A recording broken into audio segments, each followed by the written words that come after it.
I don't blame Trump for behaving the way he is. Not just because he's Trump. His overarching interest is America and her welfare and prosperity. His measures and actions, perceived by others as good or bad, are taken keeping that in mind. So he is free to slander and abuse India or any other country for all I care, call it a dead economy. But what and whose interest does Rahul Gandhi have in echoing the falsehood of Trump? Last year saw independent India's highest ever GST collection, $270 billion, highest ever vehicle sales, 25 million, highest ever income tax payers, 104 million, highest ever manufacturing PMI, 59.2, highest ever exports, 825 billion, highest ever jobs created, 46 million, highest ever foreign exchange reserve, 704 billion, highest ever Sensex, 85,900. I suppose all these are telltale signs of a dead economy. But rebutting fools and clowns aside, I want to talk of something that is bothering me again as a layman. I'm afraid the Congress and the left has pushed the right thinking people of this country into a trap.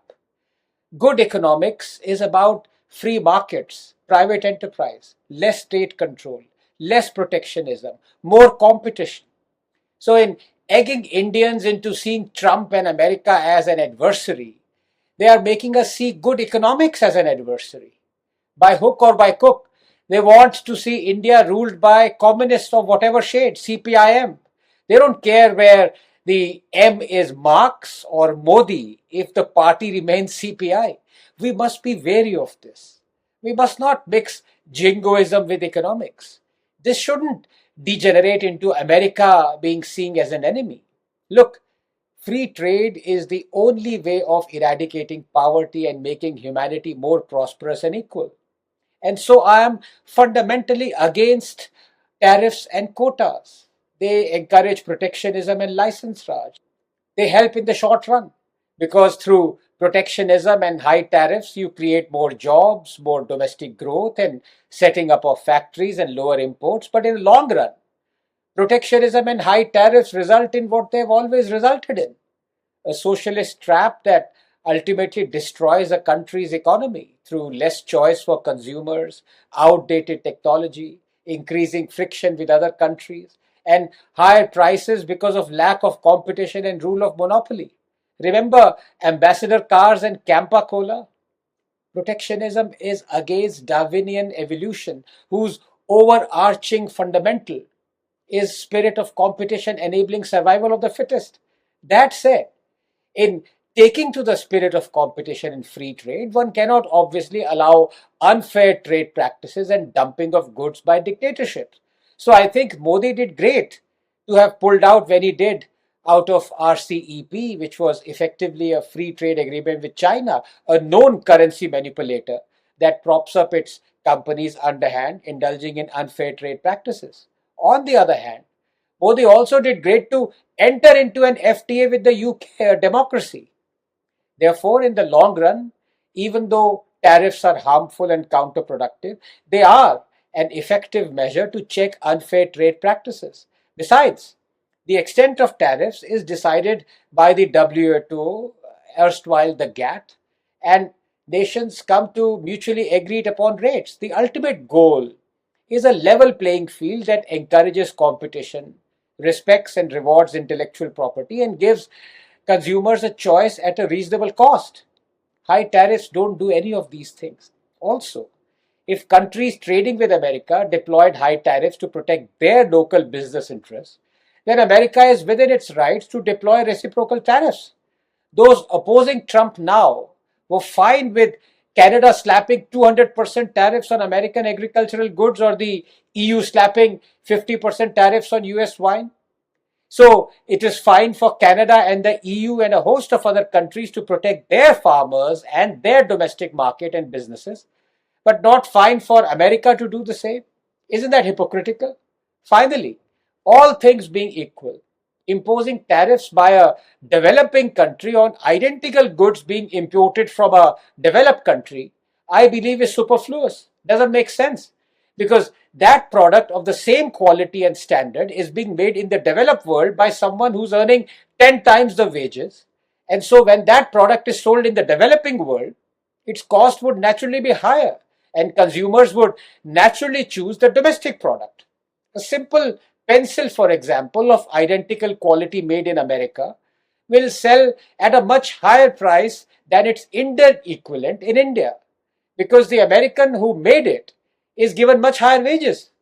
So it is befuddling why India imposes 80% tariff on American rice or 20% on American pencils. The trap arises when Americans decide they want cheaper pencils and start choosing pencils made in developing country, or their American pencil manufacturer begins getting its pencils made in a developing country to avoid paying higher wages. Ultimately, it's about graduating to higher quality, more tech, more IP demanding jobs. Free markets and free trade is the best arbiter. Did you know that Japan does not impose any tariffs on American cars? Because Japanese don't want to buy American cars as they are not as good as non American cars. In fact, it is America that imposes tariffs on Japanese car makers, and yet Japanese car makers have roughly the same market share as American car makers in America. The point I'm trying to make is protectionism isn't going to help us at all. Are we going to see sense or are we going to see the 1970s again? Which is exactly what the Congress and the left wants. Besides, people living in glass houses should not throw stones. What has the state done with all the money that it takes from us? India's R&D spend is just 0.6% of the GDP, the lowest amongst the BRICS nations. Our education sector is in shambles. Our universities and schools are far from world class. 56% of high school students cannot solve a simple division sum. 25% struggle with reading a class 2 level text. 51% of Indian graduates are unemployable. 79% of India's workforce is unskilled. Our governments are busy being in the business of running businesses, spending 9 lakh crores every year in propping up PSUs, most of which are loss making. I will tell you what you're spending on: freebies, MSP, and every damn thing to placate your vote banks and pushing state more and more in debt that would soon will have to be paid. You are spending billions of dollars of taxpayers' money in asking people to dig trenches through Manrega. What have you done to reform our sectors so that they are competitive? The sectors that are crying out for reforms. What have you done as far as labor reforms are concerned, as far as reducing the number of compliances and filing for businesses are concerned? You say you want to protect our farmers. Really? Have you even asked our farmers, real farmers, not the perennially protesting middlemen farmers or the non-tax paying farmer dynasties? Have you ever asked them what is it that they want to be protected? Primitive, labor intensive, non productive, pesticide laced, rotting, rat eaten agricultural produce and practices? 44% of our 600 million strong labor force is involved in agriculture, a sector that contributes only 14% to our GDP. In the West, it is 2% of labor force. A quarter of our adult population being involved in agriculture is unsustainable, especially if you look at the catastrophic situation the agricultural sector is in. Production to purchase, the entire chain is archaic, as I said, almost medieval. 70 million hectares of agricultural land has been damaged by floods and drought in the last 6 years. That's 40% of all agricultural land available in India. You want to protect that? 81% of farmers and croplands are not insured. 110,000 Indian farmers have committed suicide in the last 10 years. 40% of our agriculture is still totally dependent on rain. Sugarcane takes up only 9.4% of the total cultivated area, but 71.4% of its irrigable water. And India produces 500 billion kilograms of sugarcane. 50 million farmers are engaged in just cultivating this sugarcane. Total water used, 1 quadrillion liters, equivalent to 10 Ganga Sagar dams. And sugar prices, they've halved in recent years. In the 40 years, India's water availability per capita is down by half, from 3,000 to 1,450 cubic meters. The water scarcity threshold defined as necessary for civilized living is 1,700 cubic meter per person. 3,200 billion cubic feet of water from the Godavari river ends up in the sea during monsoon. 1,860 billion cubic feet is the total water requirement of the entire state of Tamil Nadu. 48% of our river water goes into the sea during the monsoon. River linking project that envisaged linking 30 rivers was expected to provide additional irrigation to 30 million hectares and net power generation capacity of about 25 gigawatts. Where is it? We haven't linked our districts with rivers. Instead, we are linking them with water trains, feeling proud, the politicians cutting ribbons. Narmada Dam, with its raised height, now irrigates 2.4 million hectares, lights up 1.4 million homes, and provides drinking water to about 33 million people. But here's the thing: Pandit Nehru laid the foundation stone and Narendra Modi inaugurated it. It took more than 50 years to build. Our farmers produce 4,000 kilograms of rice per hectare. That is less than 50% of the world's highest yield per hectare for rice. For maize, we are 30% of the world's highest yield per hectare. In the last 10 years, the profit margin for growing rice has decreased by a third. India is the world's second largest consumer of pesticides. 60,000 tons of chemical pesticide is used on our crops every year.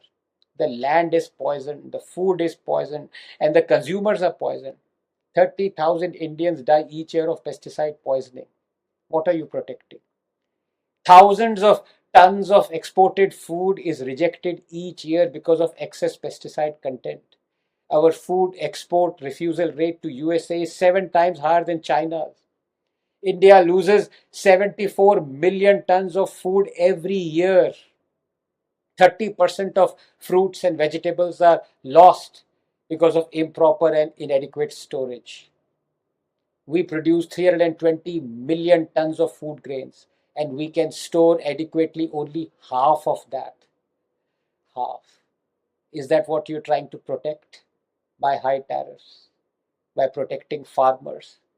But the three farm laws would have changed all this, to give farmers the choice of selling their produce at a government or a private marketplace, to do away with the draconian provisions of the Essential Commodities Act, to establish contract farming. And when Modi announced these farm laws, he must have thought, hey, these reforms would be the easiest to pull through because every opposition party had promised these very reforms. Little did he know, every single opposition party took a U-turn the moment Modi delivered what they had promised. Suddenly, these promised farm laws turned into black laws, highways were blocked, riots interrupted. India suffered an economic loss of 3,500 crores every day for almost a year. And you want to protect all this with high tariffs? Protectionism is bad. Darwin said so, and Darwin is always right.